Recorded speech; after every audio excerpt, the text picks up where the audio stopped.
Hace ya unos cuantos años, la crisis parece que empezó el siglo pasado. A lo mejor es que no hemos terminado de salir de las de los 80 o de los 90. Hablábamos de que la prolongación en el tiempo de los efectos de la misma probablemente iba a ir derivando de forma progresiva en medidas adoptadas a diversos niveles que progresivamente terminarían afectando a las bases del modelo social que definen el estado del bienestar en Europa y en nuestro país. Alertábamos de esto, pero decidimos no solo alertar, sino poner en marcha iniciativas para intentar corregir en lo posible los efectos de la crisis. Y ya metidos en casi el cuarto año de la crisis económica, en Vistalegre hace no muchos meses, diseñábamos desde el sindicato una estrategia de respuesta que pretendía algo que espero podamos conseguir. Era no quedarnos exclusivamente en la mera contestación a las políticas que se despliegan en Europa y en España en relación con la crisis, sino adoptar una posición propositiva. Y elaboramos documentos, propuestas, alternativas que tenían tienen dos ejes. Una idea básica, que es la de un pacto por el empleo. Lo público es la garantía de la igualdad, pero no hay igualdad sin empleo. Y el empleo está en la actividad económica. Y por eso construimos un pacto por el empleo, una propuesta de pacto por el empleo con la que estamos operando ahora en las mesas de negociación con COE abierta, con el gobierno espero que la abran. Y acompañamos esa propuesta de una alternativa fiscal completa, al menos en mi modesta opinión. Luego, si no me como el tiempo en los prolegómenos, pues intentaré decir algunas cosas, tanto de lo que ha hecho el gobierno en una de sus primeras reuniones de Consejo de Ministros, anunciando nuevos ajustes para el futuro, en materia fiscal me refiero, y en relación con la necesaria reforma que se refería Julián al final de su intervención del sistema financiero en nuestro país. Que el movimiento sindical europeo tome la iniciativa con una gran propuesta, que en mi opinión es urgente que se articule, que es la demanda de un nuevo contrato social en Europa que redefina las bases del estado del bienestar. Las cosas han cambiado. Vivimos en un mundo de economía global.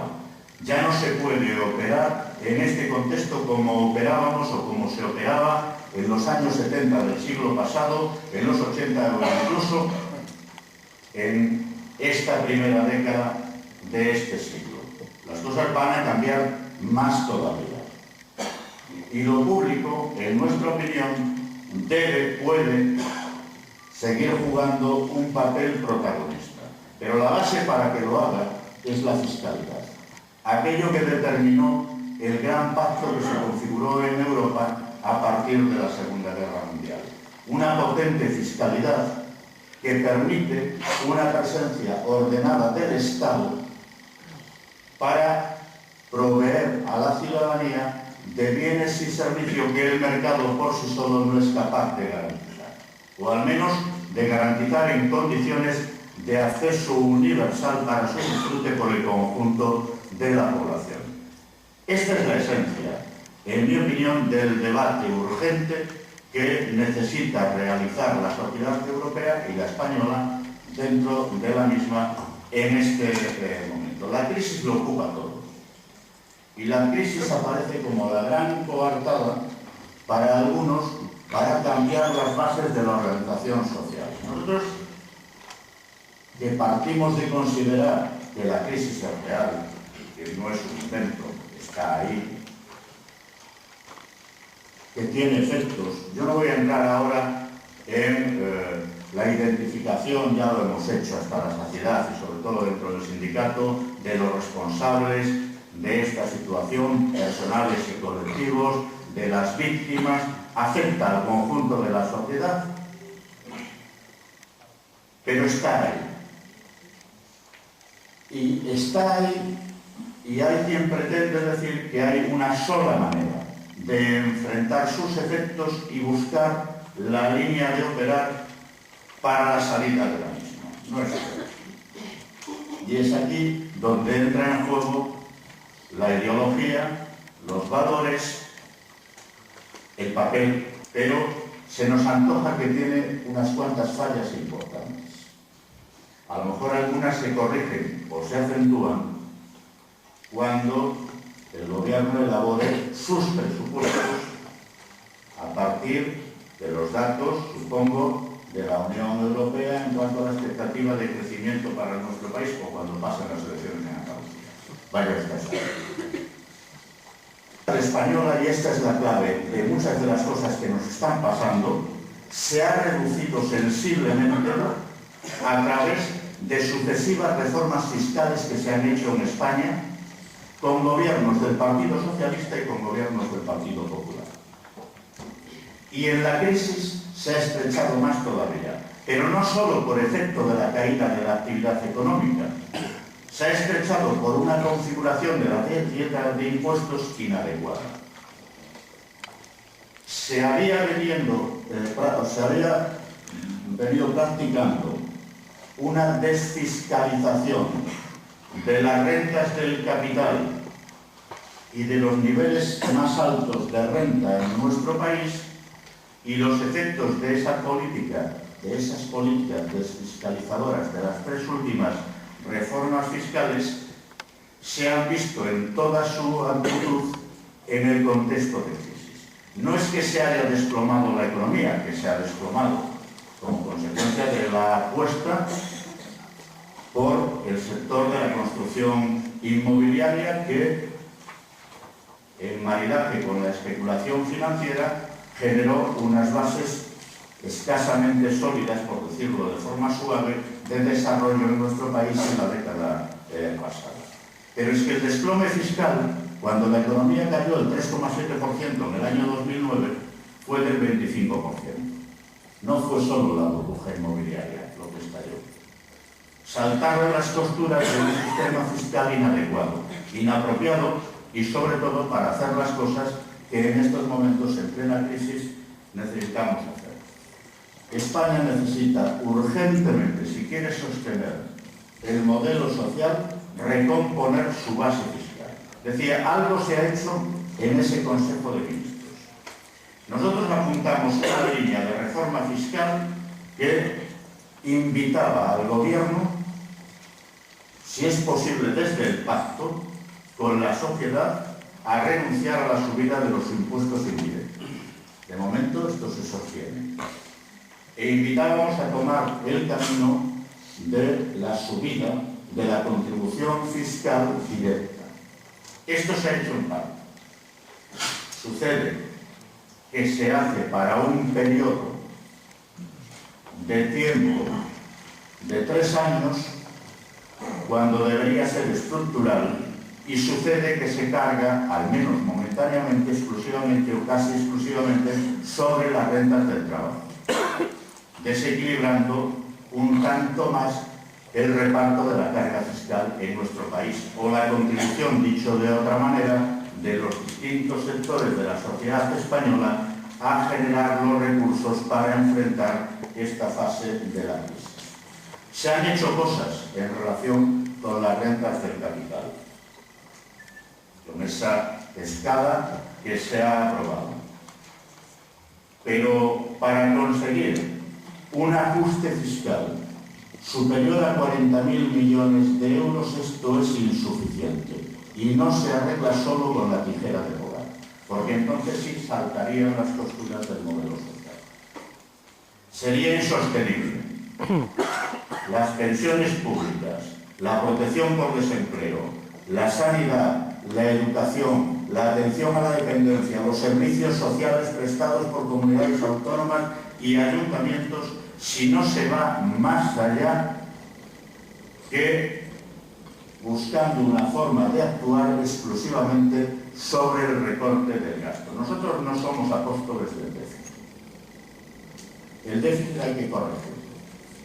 Esta hipoteca que tiene la economía, es decir, la sociedad española, hay que pagarla, y pagarla lo más rápidamente posible.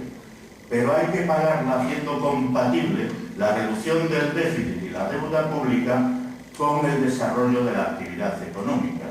Y ahí es donde entramos en colisión, con el anterior gobierno y con el actual. La dieta fiscal tiene que ampliarse. España no puede sostener las cuentas públicas, dinamizar la actividad económica en un marco de atonía de la inversión privada, y ahí está la situación del sistema financiero, sin inyectar nuevos y mayores recursos desde lo público a la actividad económica. Una parte desde la acción de la Administración General del Estado, otra parte desde las comunidades autónomas y otra también muy importante desde las corporaciones locales. ¿Por dónde actuar? Impuestos sobre el patrimonio, donaciones, sucesiones, nueva fiscalidad para las sociedades de inversión de capital variable y otros instrumentos de ingeniería fiscal que operan en nuestro país, lucha decidida contra el fraude. Impuesto de sociedades. Hay que abordar una discusión sobre el papel del impuesto de sociedades.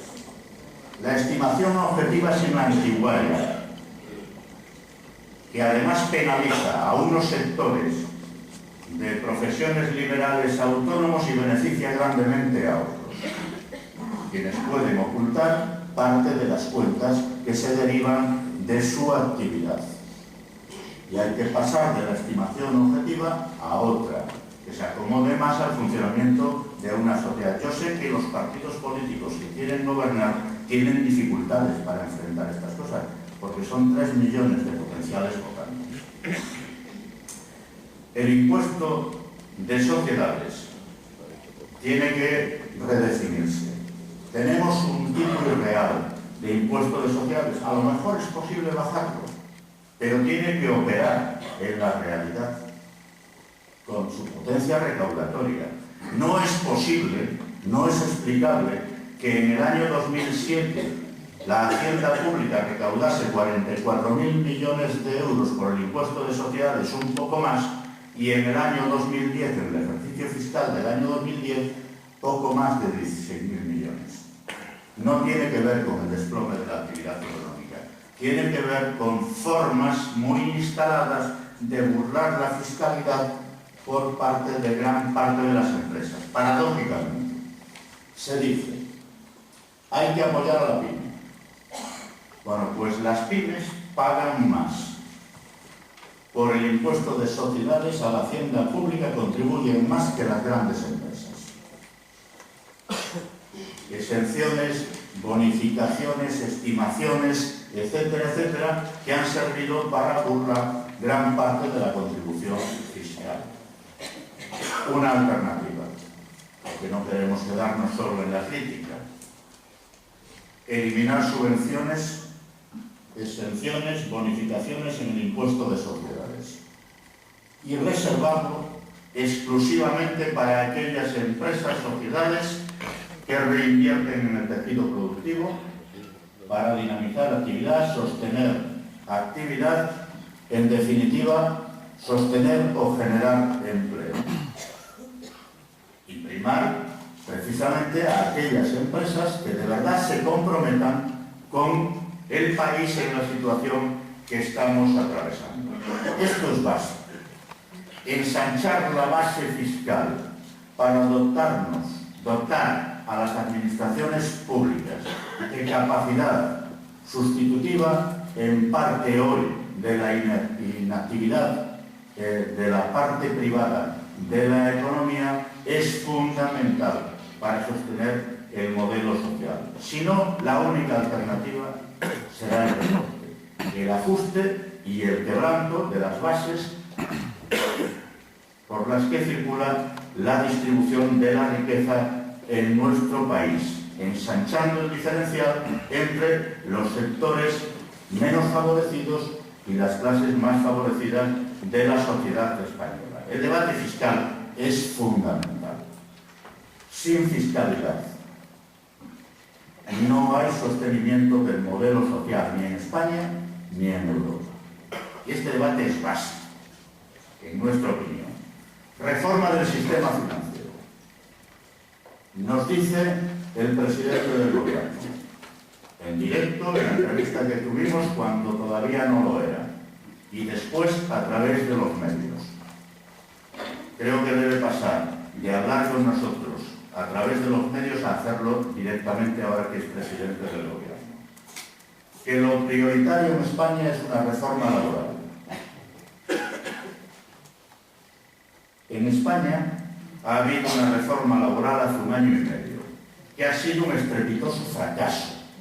Y no porque lo hubiéramos anunciado nos alegramos, no, todo lo contrario. Teníamos 4 millones de personas en situación de desempleo cuando se puso en marcha la reforma laboral. Tenemos algo más de 5 millones en este momento. Cuando salga la encuesta de población activa, espero que no, pero probablemente se confirme la cifra que el presidente del gobierno expresó en el debate de investidura de 5.400.000 personas en situación de paro, que es el 23% de la población activa en nuestro país. Yo sé que va a haber una reforma laboral. El sindicato sabe que va a haber una reforma laboral, porque lo manda el Banco Central Europeo. Se lo exigió a Zapatero y lo vuelve a exigir al nuevo gobierno. Sé que va a haber una reforma. Pretendemos intervenir. Estamos interviniendo para condicionar la manera en que ésta se hace. Pero las reformas prioritarias que necesita la sociedad española para activar la economía y generar bases para el sostenimiento también del modelo social y sobre todo para la creación de empleo, que es lo fundamental, son la fiscal y la del sistema financiero. La fiscal y la del sistema financiero. La del sistema financiero es incompleta. Los bancos están mirando exclusivamente para su balance. Tienen activos tóxicos, los tóxicos españoles, no los que llegaron de Estados Unidos, procedentes de la actividad inmobiliaria. Y ese lastre impide que jueguen el papel que la banca, tanto las cajas como la banca clásica, tienen encomendadas en una economía de mercado, que es transferir el ahorro a la economía real, a la economía productiva, a través del crédito. No hay crédito. Hay que resolver este nudo. Los bancos están financiando al 1% en el Banco Central Europeo y están comprando deuda de los estados al 3%, al 4%, al 5%. Es la forma que tienen de sanear sus balances. Esta dinámica no puede continuar. El Banco Central Europeo tiene que prestar directamente a las administraciones públicas, a los estados. Y de esa manera probablemente Grecia no habría llegado al estadio a donde llegó. Un banco público, el Instituto de Crédito Oficial, algo se dijo en la conferencia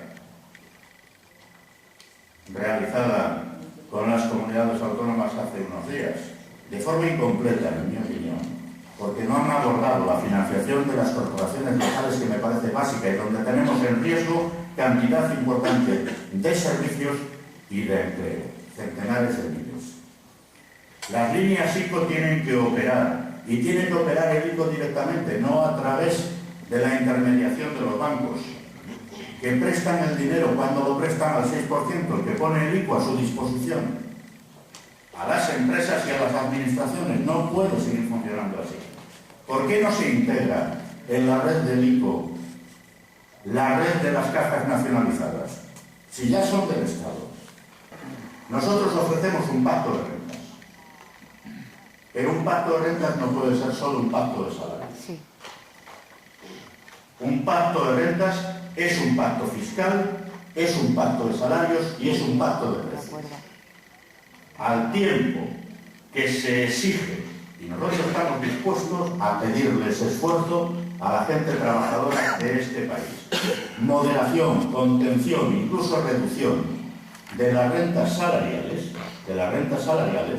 a la gente hay que ofrecerle también alternativas. No se puede deprimir constantemente la capacidad de compra de la gente, de las familias, sobre todo las más modestas, pensionistas, jubilados, personas en situación de desempleo, trabajadores con niveles salariales bajos, sin grave quebranto para ellas, para estas personas y para la economía en general, porque consumo es actividad económica.